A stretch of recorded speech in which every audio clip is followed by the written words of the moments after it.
गांव चुपचाप सोया हुआ था। दिन भर के मेहनत के कामों से थक कर सोए हुए थे। गली के कुत्ते भी कोने पकड़कर सोए हुए थे। अचानक से कोई कुत्ता उठता है और इधर उधर संदेह भरी नजरों से देखकर वापस सो जाता है। उसी गांव से बाहर एक छोटी सी बस्ती पर कोई जाग रहा था। झोपड़ी जैसा छोटा सा घर था। वहां पे किसी का आना जाना नहीं था, इसलिए उसने वो जगह चुनी थी उस अघोरी काम को अंजाम देने के लिए। चारों तरफ सन्नाटा था, लेकिन रात के कीड़े अपनी आवाज निकालकर उनके होने का एहसास करा रहे थे। पूरा माहौल तनावपूर्ण लग रहा था। इसी माहौल में वो निकली थी। वो उस झोपड़ी में आई। घर वालों के सोने के बाद चुपचाप निकल आई थी एक खौफनाक काम की शुरुआत करने के लिए। उस झोपड़ी की दीवारें और जमीन गोबर से लिपी हुई थी। उसने साथ में लाई हुई मोमबत्ती जलाई।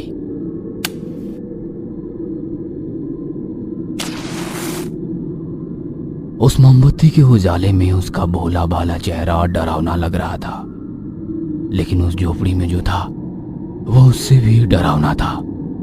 झोपड़ी के कोने में एक मुर्गा था। उसके पैर और पंख बंधे हुए थे। इसकी वजह से वो हिल भी नहीं पा रहा था। फिर भी जैसे तैसे उसके पेट से गुर्र गुर्र की आवाज निकल रही थी। उसने उस मुर्गे की तरफ देखा। एक अजीब सी मुस्कुराहट उसके चेहरे पर आई। उसने अपने बाल खोले छोड़े और मटके में रखा हुआ पानी सर पर डाल लिया। गीले बदन के साथ किसी मंत्र को बड़बड़ाने लगी। उसने कोयले का टुकड़ा निकाला और नीचे जमीन पर कुछ अजीब सी आकृतियां निकालने लगी। उसने 4 नींबू निकाले। उसमें अपना अंगूठा चुबाकर नींबू फोड़े और चारों कोनों में एक एक रख दिया। फिर उसने उस मुर्गे की तरफ देखा। उसने उस मुर्गे को उस आकृति के बीच में पकड़ा। मंत्रों का उच्चार और तेजी से करने लगी। उसकी आंखें लाल हो गई थी। उसने मुर्गे की गर्दन दबाकर पकड़ी। मुर्गा तड़पने लगा और एक अलग ही आवाज में चिल्लाकर उसने उस मुर्गे की गर्दन मरोड़ डाली। थोड़ी देर तक पैर झाड़कर मुर्गा शांत हुआ। उस मुर्गे के साथ साथ वो औरत भी शांत हुई। पूरा माहौल भी खामोशी से भर गया। लेकिन उसने शुरू किया था एक जानलेवा खेल, जिसको बोलते हैं काला जादू। इस कहानी के लेखक हैं आसिम नागराल। मोबाइल की रिंगटोन बज रही थी। उससे नितिन की नींद टूटी। उसने वही लेटी लेटी कॉल उठाया। आधी नींद में ही वो बोला, हेलो। अरे भाई, एक गणनापुर का किराया है गाड़ी के लिए, एकदम अर्जेंट है, जाओगे क्या? गाड़ी का किराया सुनते ही नितिन की नींद उड़ गई। वो बोला, हाँ जाऊंगा ना, बताओ ना कहाँ आऊं? तो फिर जल्दी से आ जाओ, हम यहाँ सांगली नाके के पास रुके हैं। उधर से आवाज आई, हाँ अभी चाय पीकर निकलता हूँ। हाँ। इतना कहकर नितिन ने फोन रख दिया। उसने घड़ी देखी तो रात के 3:30 बजे थे। नितिन एक 10वीं पास लड़का था। कहीं नौकरी ना मिलने की वजह से कुछ दिन लोगों की गाड़ियों पर ड्राइवर का काम किया और बाद में अपनी खुद की टवेरा गाड़ी खरीदी। उसने जल्दी से मुंह हाथ धोए और चाय पीकर वो निकला। बस आधे घंटे में वो नाके पर पहुंचा। सामने अमोल खड़ा था। उसने नितिन को फोन किया था। उसकी भी खुद की गाड़ी थी, लेकिन वो भी गाड़ी एक तरफ से ठुक गई थी। उस गाड़ी के पास ही 5 लोग खड़े थे। उसमें से 3 बहुत ही तगड़े पहलवान लग रहे थे। बाकी के दोनों 25 के लग रहे थे। अरे भाई, क्या हुआ गाड़ी को? नितिन ने गाड़ी को देखकर बोला, अरे मैं ही इनको लेकर जा रहा था, लेकिन गाड़ी का एक्सीडेंट हो गया ना, तो इनको थोड़ी जल्दी है, अब तुम ही इनको आगे लेकर जाओ। अमोल बोला। नितिन ने गाड़ी चालू की। उसके बाजू में एक लड़का आकर बैठ गया। तीनों तगड़े लोग बीच में बैठ गए और एकदम पीछे राजू बैठ गया। इन सब में राजू एकदम शांत लग रहा था। बिना कुछ बोले चुपचाप बैठा था। अरे रस्सी रह गई यार। तीनों में से एक बोला। नितिन के बाजू में बैठा हुआ मोहन उतरा। उसने अमोल की गाड़ी से रस्सी निकाली और नितिन की गाड़ी में रख दी। रस्सी 2 इंच जितनी मोटी थी। ये रस्सी किस लिए है? नितिन ने पूछा। उसका ये सवाल सुनकर गाड़ी में सन्नाटा छा गया। कुछ सोचते हुए मोहन बोला, जरूरत पड़ेगी रास्ते में, चलो जल्दी, देर हो रही है। नितिन को कुछ समझ में नहीं आया। वो चुपचाप गाड़ी चलाने लगा। सुबह होने लगी थी। आधे से ज्यादा रास्ता कट चुका था, लेकिन पता नहीं क्यों एक अजीब सी घुटन महसूस हो रही थी गाड़ी में। कोई कुछ बोल नहीं रहा था। हमेशा कोई ना कोई पीछे मुड़कर उस लड़के को देख रहा था। पीछे वो लड़का चुपचाप बैठा था। नितिन ही बार बार सवाल पूछ रहा था, जिसका उसे बहुत ही कम शब्दों में जवाब मिल रहा था। सारे सवालों के जवाब से नितिन बस इतना समझ पाया कि वे सब लोग पास ही के गांव के रहने वाले हैं। एकदम पीछे बैठा हुआ लड़का, जिसका नाम राजू था, उसकी तबीयत खराब थी और उसके इलाज के लिए ही वे लोग गरनापुर जा रहे थे। नितिन को अब भूख लग रही थी। भाई चलो थोड़ा नाश्ता कर ले, बहुत भूख लगी है। नितिन बोला। कुछ सोचते हुए एक आदमी बोला, ठीक है, किसी होटल पर रोक दो गाड़ी, हम रोटी लेकर आए हैं, हम गाड़ी में ही खा लेंगे, आप जाओ होटल से खाकर आओ। नितिन ने एक होटल पर गाड़ी रोक दी। यार बहुत ही अजीब लोग हैं। मन ही मन नितिन सोच रहा था। वापस आने तक सारे लोग वैसे ही गाड़ी में बैठे थे। पास आकर नितिन बोला, अच्छा मेरी रात भर ना नींद नहीं हुई है, अगर किसी को गाड़ी चलाना आता है तो थोड़ी देर चलाओ ना, मैं थोड़ा आराम कर लेता हूँ। इसके बाद मोहन गाड़ी चलाने के लिए तैयार हो गया। नितिन पीछे राजू के पास जाकर बैठने लगा तो मोहन बोला, अरे भाई यहीं बैठो मेरे पास। नहीं नहीं, मैं यहीं पीछे आराम से सो जाता हूँ, यहाँ बहुत जगह है। बाकी कोई कुछ बोले इससे पहले नितिन राजू के बाजू में जाके सो गया। सब लोग अजीब नजरों से नितिन को देखने लगे। अब मोहन गाड़ी चला रहा था।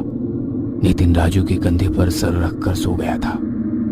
अचानक उसको कोई आवाज आने लगी। राजू के मुंह से एक अजीब सी आवाज निकल रही थी, गुर्र गुर्र। नितिन की नींद खुल गई और वो राजू की तरफ देखने लगा।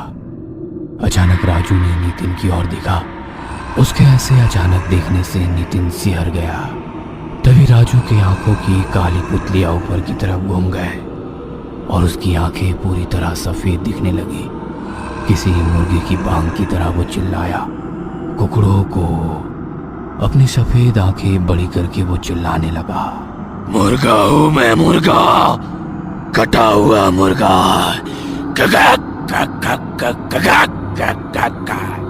उसको ऐसे चिल्लाते हुए देख नितिन डर कर गाड़ी की बीच वाली सीटों के ऊपर से उन तीनों लोगों के ऊपर आ गया।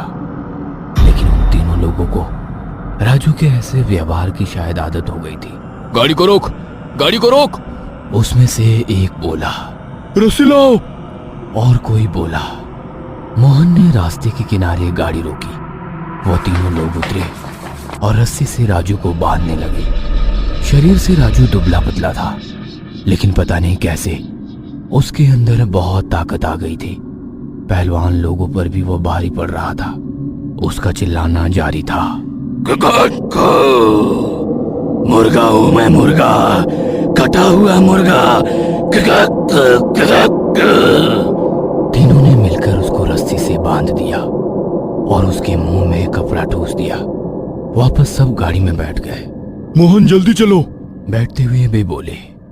नितिन तो डर के मारे पसीने से भीग गया था। ये क्या हो रहा है, उसे कुछ भी समझ में नहीं आ रहा था। अरे भाई क्या हुआ है इसको? पता नहीं, पिछली अमावस की रात से ऐसा कर रहा है। रात को अचानक उठकर ऐसे चिल्लाता है। हमें शक है कि किसी ने काला जादू किया है। नितिन को अब पता चला कि रस्सी क्यों लाई थी। गाड़ी में अब पूरा सन्नाटा था। गाड़ी गंगनापुर पहुंच गई। मंदिर के पास आते ही राजू शांत हो गया। उन्हें दोपहर की आरती के लिए रुकना था। नितिन ने देखा कि उस मंदिर के बाहर राजू के जैसे ही और भी लोग थे और उनके साथ उनके रिश्तेदार भी थे। दोपहर में आरती के लिए सब अंदर जाने लगे। मोहन नितिन को बोला, देखो आप मत आओ, आप यहीं गाड़ी में आराम करो। लेकिन उसने सोचा, अगर यहाँ तक आ ही गया हूँ तो क्यों ना भगवान की आरती में शामिल हो जाऊं। आरती शुरू हो गई। तालियों और घंटियों के साथ मंत्रों का उच्चारण होने लगा। वहां राजू जैसे आए हुए लोग जगह पर ही झूमने लगे। कुछ औरतें थी, कुछ लड़कियां थी, सब चिल्ला रही थी, शायद दर्द से, क्योंकि भगवान के मंत्रोच्चार से उनके अंदर की भूत को तकलीफ हो रही थी। अचानक एक औरत बाल खुले छोड़कर नितिन की ओर भागती हुई आई। नितिन डर कर पीछे हट गया। वो औरत दौड़ते हुए मंदिर के आंगन में जो खंबे थे उसकी ओर भागी। वो औरत खंभों पर चढ़ने लगी। वो इतने आराम से ऊपर जा रही थी मानो उसके पैर खंभों को चिपक रहे हो। ऊपर चढ़कर वो बीच वाले खंबे पर उल्टा लटकने लगी। देखते देखते उस खंबे पर बहुत सारे पीड़ित लोग आकर चिपक गए। राजू भी वहीं लटक रहा था। नितिन ये सब देखकर डर गया और वो वहां से भागकर सीधा गाड़ी में जाकर बैठ गया। थोड़ी देर में सब लोग वापस आ गए। राजू को देखकर नितिन दंग रह गया, क्योंकि अब वो मुस्कुराता हुआ एक आम आदमी लग रहा था, हंसते हुए बातें कर रहा था। उसको देखकर यकीन ही नहीं हो रहा था कि यह वही राजू है जो कल रात चिल्ला रहा था। सब लोग अपने गांव वापस आ गए। ऐसा कहा जाता है कि जब किसी व्यक्ति पर काला जादू किया जाता है, तब उस व्यक्ति ने अगर उस पर इलाज करा लिया तो जिसने काला जादू किया है उस पर ही इसका बुरा असर होने लगता है। ऐसा ही कुछ हुआ उस औरत के साथ जिसने मुर्गे की गर्दन मरोड़कर काला जादू किया था। अब उसको ही तकलीफ होने लगी थी। फिर उसने एक फैसला लिया।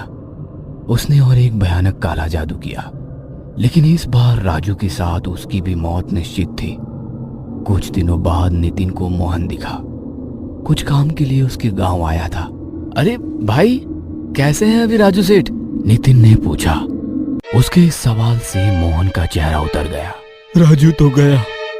हम लोग वापस आने के बाद कुछ दिन अच्छे से गए, लेकिन एक रात अचानक वो चिल्लाने लगा और खुद के हाथों से खुद की गर्दन मरोड़ ली।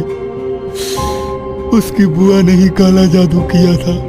उसी रात उसने भी अपने ही हाथों से खुद की गर्दन मरोड़ दी। नितिन को ये सुनकर झटका लगा। लेकिन उसने ऐसा क्यों किया? जमीन जायदाद के झगड़े थे।